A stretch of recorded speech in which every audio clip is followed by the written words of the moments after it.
And I'm going to do a review on the new OC album entitled Same Moon, Same Sun. I have some notes and go track by track. Album is dope. First of all, OC, one of my favorite MCs. Came out in the early 90s with his first album, Word Life. He came out around a little bit of, I don't know if I'm going to say a little bit after Nas came out, but around the same time Nas came out. First single, a well known single, was Time's Up. The beat from Time's Up was used in 8 Mile, Eminem's movie 8 Mile. And he runs with the DITC. And if you know about the DITC crew from New York, and Buck Wild is one of the main producers he's worked with a lot in Showbiz and AG, or Showbiz, excuse me, producer. Anyway, fast forward. Let me say he had Word Life. He had after that Jules, which is a very slept on album. Go back and get that. Bon Appetit. I think he had another album after that. Can't recall exactly, but one of my favorite albums that he came out with maybe almost a year, maybe 2 years ago, was with Apollo Brown as the producer, and it is called Trophies. If you don't have Trophies, go back and get it ASAP. One of the best albums that I've heard. Oh my goodness! To this day, I continue to play that album. Lyrically, he's just high, high lyrically. Like, oh my goodness, man. His imagery, everything, amazing. Anyway, me stop gushing over Trophies. We're going to talk about his new album, OC, a new album, Same Moon, Same Sun. So for this one, a lot of production is done by, main production is done by Motif alumni and Guap Sullivan, and few tracks with Showbiz doing co-production. Lord Finesse has a track on there he did, and I think somebody else, and then Super Ugly, who has a track at the very end, and that track is crazy. Anyway, so let me go track by track real quick. The intro is called Same Moon, Same Sun. This kind of opens up sets the tone for the rest of the album. He's talking about how all these crazy things are happening in the world, yet and still we all live under the same moon and the same sun, regardless of what's going on in the world. No, regardless of how different we are, we all live under the same moon, same sun.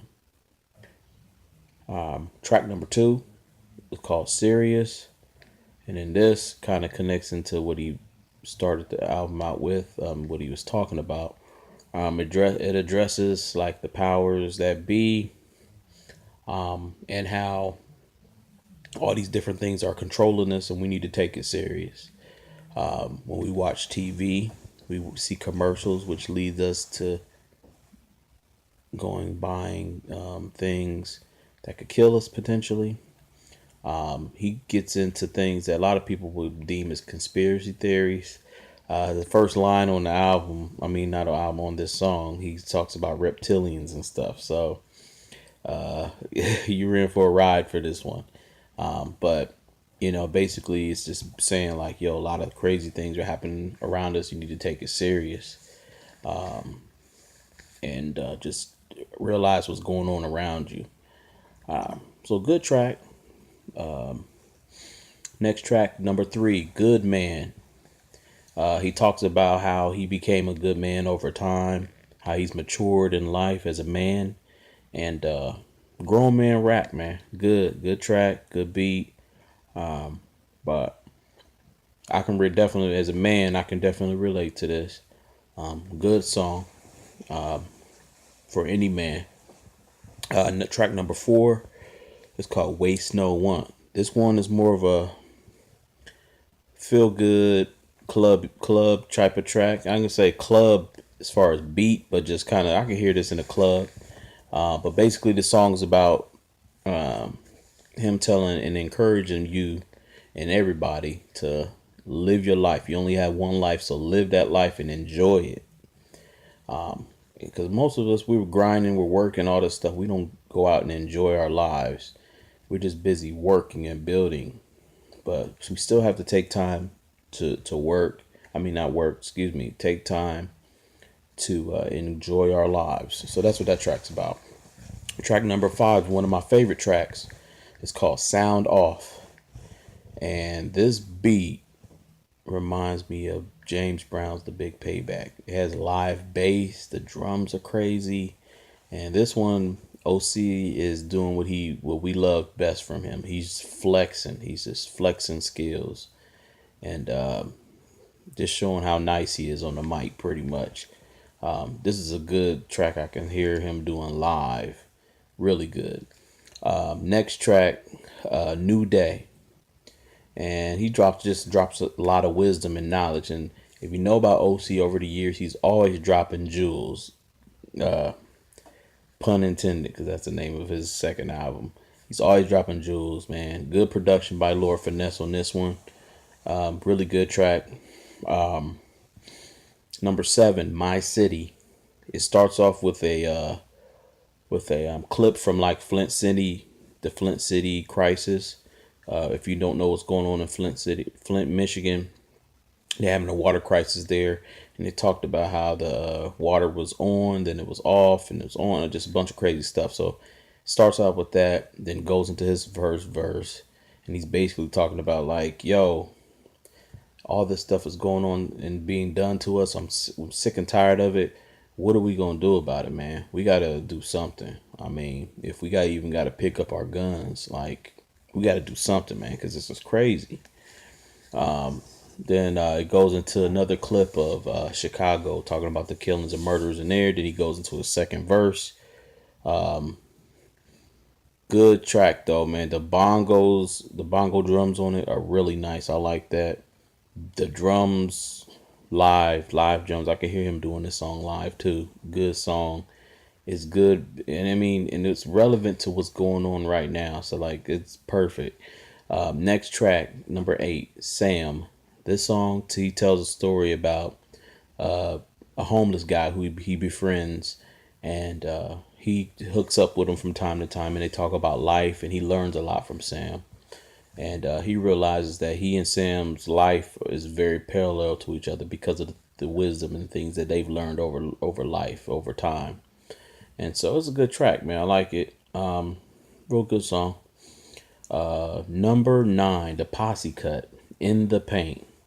This features Majestic Gage and David Bars.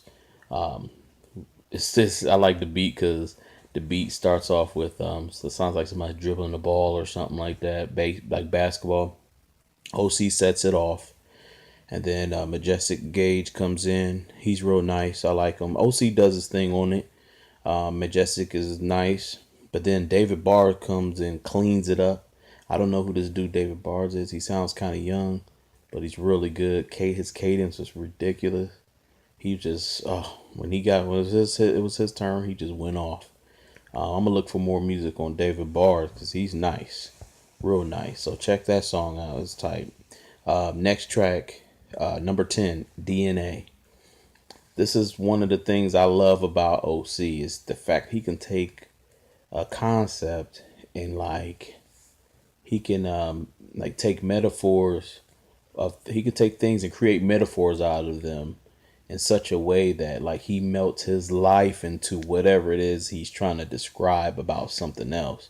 So DNA, he's basically talking about how music is in his DNA. And so based off of that, he gives imagery of how, because music's in his DNA, the different things he does and how it touches. So basically it's like if music's in your excuse me, if music is in your DNA, and basically just imagine music literally being in your DNA, and everything you touch it is affected. Music affects it. So one of my favorite lines in there, he says, what does he say? Oh, he says something like, he said, I'm planting a seed. I'm planting seeds in a garden. Audio slave to the owners, the people who purchased the album. So he's basically making a play on words of Soundgarden and Audio Slave. If you know who Chris Cornell is, he was a member of a rock group called Soundgarden, and then he also joined the group years later, Audio Slave. So he's basically making a play on both of those words, but he basically says that he plants seeds in a sound garden. So in a walls of sound or garden of sound, he's planting seeds, and then which causes him to become a slave, an audio slave. Basically, like say, imagine a CD. He's putting music on a CD or MP3 or on some records, and he's planting this seed, which is music. And then when the people buy it, he becomes an audio slave. So literally, he's saying he becomes a slave to the people who buy his music. I mean, literally that's what you're doing when you make music, and then when you give it to the masses, you become a slave to them by way of music. You know what I mean? Like they now own you. You know what I mean? And it's the concept, but based off of the fact that he's saying that, like, since he's a musician, you know what I mean? So it's ill concept, you know, like peep what he's doing, but his DNA is good. Drums are crazy on it. Bass is crazy on it. Then Soul, the number 11, Soulsville, he basically is talking about how he continues throughout the time of his career. He continues to speak from his soul, even though he's from, and basically in the course he says, even though I'm from NY, but I'm really from Soulsville. Soulsville is basically from the spirit. I'm from the spirit, and I speak from my spirit or my soul. So it's a good track. Second verse is crazy. I like it. His second verse, he's, oh my God, amazing. He's on par. A lot of times I would say, man, he's on par with maybe like Nas or somebody. Always kind of compared him to Nas because the way he wrote. Anyway, last track, number 12, is called Real Life Part 1, Part 2. So he basically goes into his real life and tells two different stories from his life. The first track, he's talking about how he was sick on tour and how he maintained anyway and did shows, and how he's grateful for being able to go overseas. And he kind of tells a little story of when he got sick on tour and how he dealt with it, what was going on at that time. And then the beat switches. Oh my gosh. This dude named Super Ugly produced it. I don't know who Super Ugly. I thought I heard that name before. Anyway, it goes into this other beat. Super Ugly produced it. Part 2. And this song, he's rapping about when he was supposed to do a song with Big L, and he's in the studio waiting for him. And then somebody gives him a call, and then they tell him that Big L was murdered. And then it just shuts down. Like it shuts down after that. Like literally his vocals, the music, everything just goes shoo. And that's how the album ended. I was like, oh my God, like the fact that, like, knowing like, yo, they were about to get in the lab and get busy, and Big L died. And if you know who Big L is, he's deemed as a legend, legendary MC. He was on the cusp of blowing up, really blowing up, and he was murdered. So, and he was also an affiliate or part of DITC, Digging in the Crates crew, OC, Big L, Fat Joe, as well as a whole slew of producers.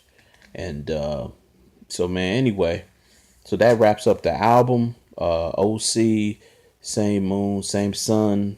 Check it out. Production.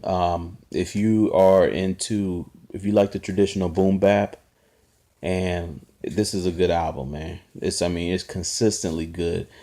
I like what a lot of people are doing now, man. They're sticking with like similar and same, not similar, but the same producers throughout a project. This allows for the music to have some continuity to it.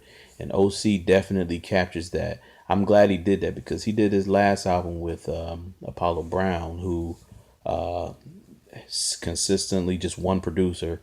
And so he was able to create a whole soundscape of continuity throughout the whole album. And so, anyway, thanks. Peace. Take care. Let me know what you think. Subscribe.